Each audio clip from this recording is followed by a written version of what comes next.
Hi, my Hi. name is Lynette Manent. I'm going to be the nurse practitioner for you today. How are you feeling? I'm feeling okay. All right, first things first, I just want to verify your name and date of birth. Yeah, John Davis, 1993, January 20. Perfect, that matches our medical records. So, in the last few days, have you had any chest pain, any coughing, any dizziness, or any fainting that you can recall?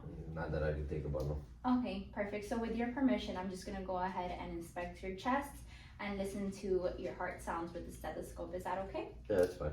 Perfect. So when putting on a stethoscope, first thing that you want to do is make sure that you're listening with the diaphragm, double tap it, and this is used for high-pitched heart sounds, or the bell, which is used for low-pitched heart sounds.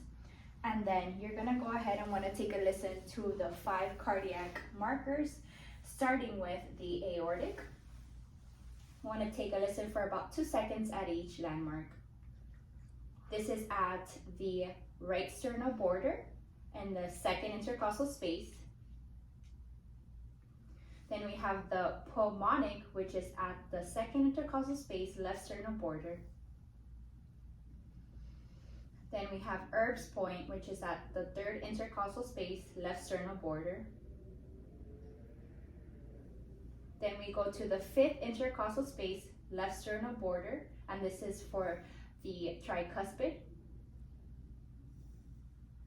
And then we go to the mitral valve, which is at the left midclavicular line at the 5th intercostal space.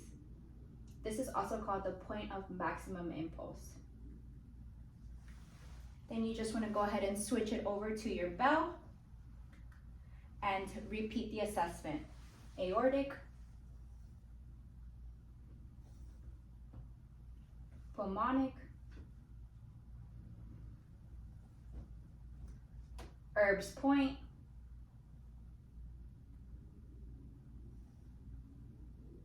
tricuspid, and mitral. All is well. S1 and S2 were heard. No murmurs were heard or any bruise.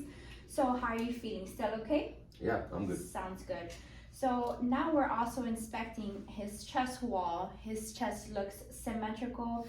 There is no convexity or concavity. There is also no chest pain as previously said.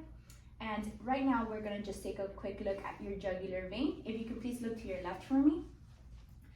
And here we can already assess that by him sitting up, there is no jugular vein distension. If you can please lay back down at a 45-degree angle for me. Perfect. So now we're assessing at a different position, and I'm just gonna go ahead and palpate you a little bit if that's okay with you. Yeah. Okay, I'm just gonna touch right below your rib cage, and we're assessing here at the sternocleidomastoid region that with the pressing by the liver under the rib cage, that there is no increased pulsations greater than 4 centimeters. And there is no evidence of increased jugular vein pressure. Thank you so much. Are you still feeling okay, sir? Yeah, I'm okay. Perfect. So now, just want to go ahead and take a quick assessment at your pulses if that's okay with you. Yeah, that's okay. So we're going to assess first radial, making sure that the pulse is within normal limits.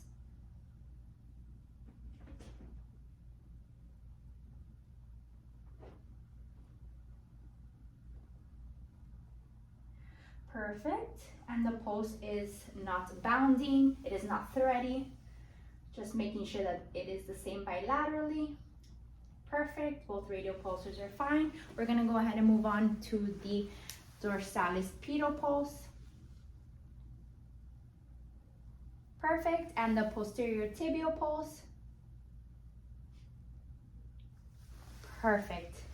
Sounds good. Now, sir, can you please lay on your left side for me? Sure. Perfect. And now you want to go ahead and reach over, have the patient go ahead and move their arm a little bit, just so that you can assess that point of maximum impulse while the patient is on their left side.